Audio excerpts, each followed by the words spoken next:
Subsidiary. One that is subsidiary, especially a company wholly controlled by another. Or at least that's what Garfield thinks. Anyway, remember in 2020 when CEC Entertainment opened up those ghost kitchens in your local Chuck E. Cheese? Well, what if I told you that Pasquallys Pizza and Wings is one of Chuck E. Cheese's many subsidiaries? And in addition to Showbiz Pizza, the total is quite a few. So today, I'm going to count off the silly subsidiaries of Chuck E. Cheese, Showbiz Pizza, and the Rock-afire explosion. So guessing off the fact that you've probably watched a couple of videos by me, or at least are in the Chuck E. Cheese fandom, then I'm guessing that you probably already know the history of Chuck E. Cheese and Showbiz. But on the off chance that this is the first piece of media you've ever watched, then I suggest watching some other videos about Chuck E. Cheese history that go way more into detail than I will. Such as this one by Nathan Spees for Chucky, and this one by Chimera Mentor for the Rock-afire. But if you're on a crunch for time and don't have almost 3 hours, then on May 17th, 1977, Atari co-founder and video game enthusiast Nolan Bushnell opened Chuck E. Cheese Pizza Time Theater in San Jose, California with the funding he got from selling Atari to Warner Communications. A little after that, Robert Brock of the Brock Hotel Corporation made a deal with Nolan to open hundreds of Chuck E. Cheese Pizza Time theaters across America. But sadly, Robert Brock was also in attendance at the IAAPA Expo, meeting young inventor Aaron Fechter at his booth with the Wolfpack 5. So, Robert Brock, being the little scamp he is, was unfaithful to Nolan and opened Showbiz Pizza Place with Aaron Fechter. Besides a really ridiculous legal battle, things were going really good for both Pizza Time Theater and Showbiz, until around 1983 with the video game crash of 1983, caused by the many copycats at the time and the severe lack of quality control among home video game consoles. And because of this, Chuck E. Cheese filed for Chapter 11 bankruptcy. But thankfully, Showbiz Pizza bought Chuck E. Cheese and merged into Showbiz Pizza Time Incorporated. But Showbiz Pizza Time wanted a bigger slice of the pizza pie and tried to get the intellectual rights of the Rock-afire explosion from Creative Engineering. But they weren't able to come to an agreement, so Showbiz Pizza Time had to retrofit all of the Rock-afire explosion stages into newly coined Munch's Make-A-Believe band stages. And really later, Showbiz Pizza Time rebranded to CEC Entertainment, which is what I will be calling them throughout this video. And after that, nothing really changed that much, besides a couple of corporate rebrands and a remodel that nobody likes. So that's basically where we are today. Before I start, I should probably say that these aren't in any particular chronological order of when they happened. This was just the best order I could come up with for the video. Remember in 2020 with the boom of those ghost kitchen type dining experiences through platforms such as Grubhub or the Food Channel on the Nintendo Wii? Well, what if I told you that one time you tried to support a local pizzeria during the COVID-19 pandemic, it was actually a greasy slice of Chuck E. Cheese pizza? That's right! Pasquallys Pizza and Wings is actually a subsidiary of CEC Entertainment. This surprisingly fooled a lot of people and caused a lot of unrightful outrage from many millennials at the time.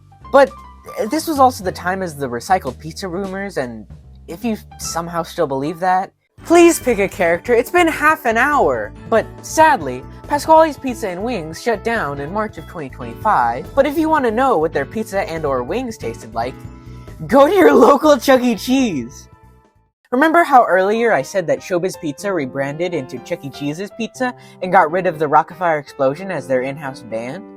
Well, you might be wondering, what did Creative Engineering do with all the homeless Rock-afire stages? And even the new generations of those stages? Well, in 1993, Creative Engineering opened up their very own Chuck E. Cheese copycat, known as Looney Birds.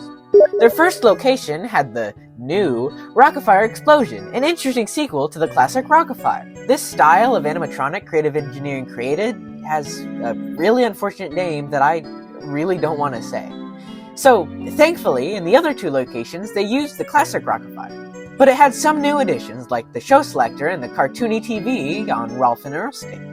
And hey, I even have a temporary tattoo of it that was signed by Aaron Fechter.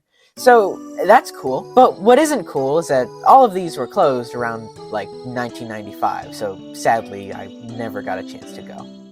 So this one might be a little bit more of a stretch, but remember that English alternative tongue twister from the early 1800s, Peter Piper Pick a Peckle Pickle Peppers?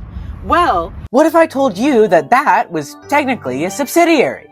Peter Piper's Pizza, originally opened in 1973, CEC Entertainment bought them in October of 2014 as a second stream of revenue. Because around this time, Chuck E. Cheese was kinda failing as well as another thing happening. But Peter Piper's Pizza was basically a Chuck E. Cheese without animatronics. Oh wait!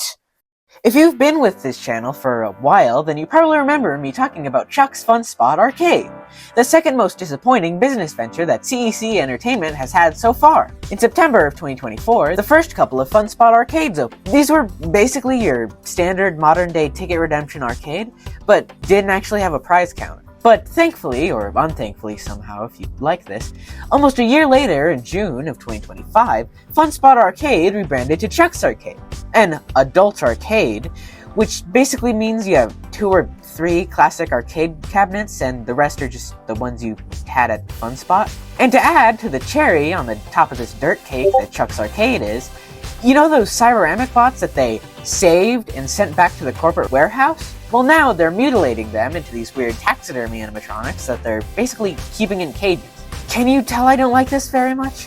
Well, on a lighter note, they also have some cool old art in some locations, and even an actual prize counter, with exclusive prizes such as an unreleased U2s of the Pizza Time Theater Chucky plush, and shirts you can get off the Chuck E. Cheese website that might be taken down by the time this video comes out.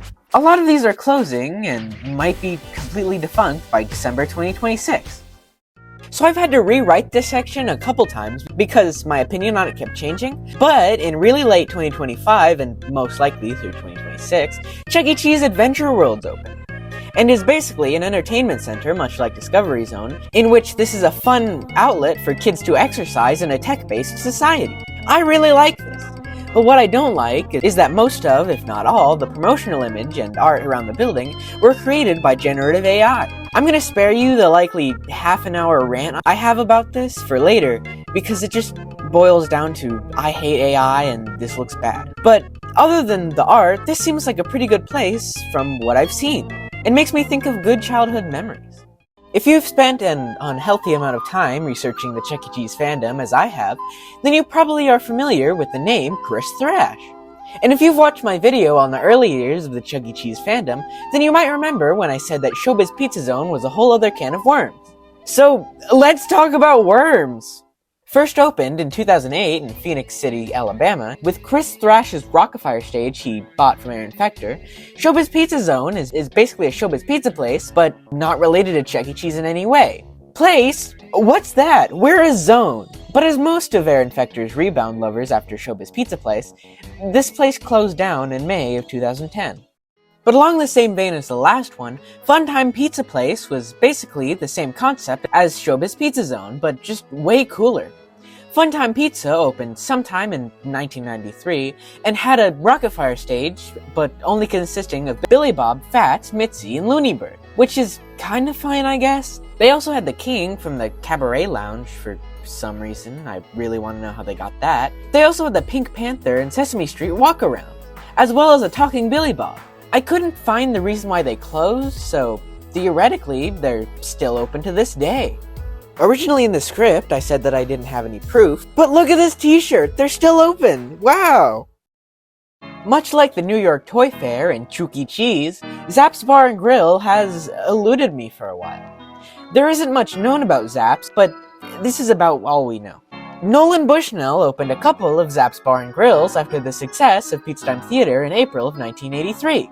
Zapps Bar and Grill was basically an adult Pizza Time Theater, but with burgers and beer, instead of pizza and sandwiches.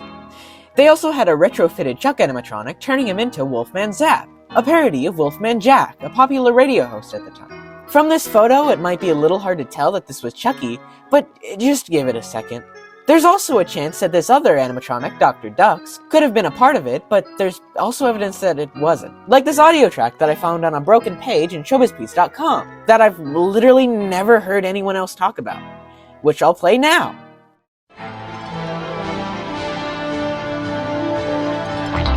Hi kids and welcome to the Pizza Time Theater. I'm Dr. Dex. That's spelled D-U-X. time for the rock and roll to the dance floor. So yeah, he's probably not related, and probably just one of those rotating guest star characters they had at the time. But sadly, due to the fact that these opened the same year as the video game crash of 1983, it was obvious that these would close because of the bankruptcy. But there are some cool and tragic remnants of this place that have stood the test of time, such as this token I thought about buying for a video that literally no one watched. Or, more sadly, a Wolfman Zapp animatronic that was found strapped to a truck for a 4th of July parade, which caused the person that owned the truck to get some backlash, even though they probably didn't even know it was a historical artifact. But at least now you can tell that it's Chucky. So this last one is the only one that is actually considered a subsidiary, which is why I've been saving it till the end. Chuck E. Cheese's Pizza, as a concept, is literally a subsidiary of Showbiz Pizza Incorporated, which was later renamed CEC Entertainment. So if you visited a Chuck E. Cheese since about 1990, then you visited a Chuck E. Cheese subsidiary, Chuck E. Cheese's.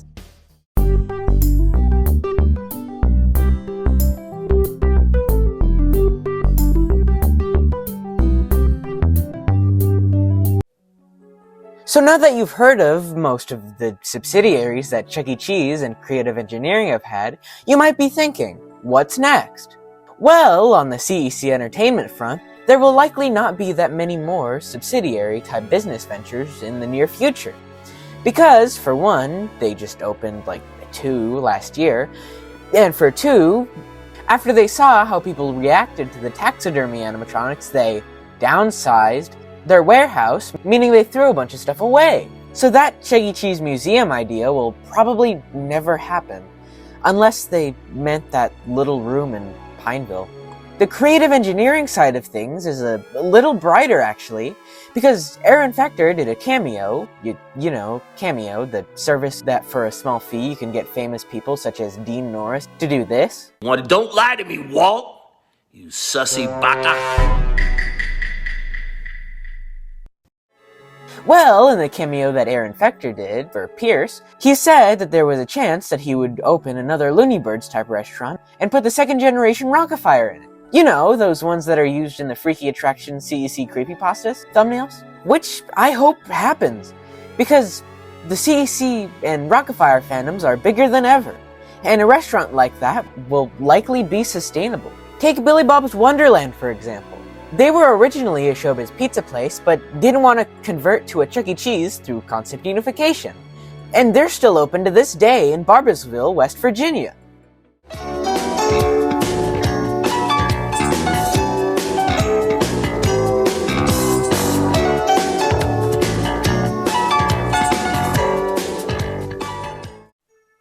In conclusion, Chuck E. Cheese and Creative Engineering have had a bunch of really interesting subsidiaries over the years. Some that I wish I could have gone to, and some that I don't. And the future of these are really happy or really bleak, depending on what side of history you're on. If you somehow enjoyed this video, then please consider subscribing so you can see what I do next. Speaking of what I do next, or more accurately in the near future, is a really long video about a topic that I've been pretty interested in for a while now. Chances are that you've probably seen my Chuck E. Cheese video. Just imagine that, but with every Chuck E. Cheese copycat ever. Even the ones you probably don't even consider copycats.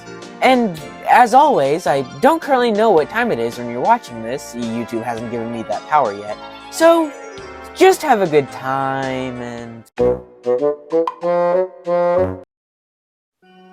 Okay, wait.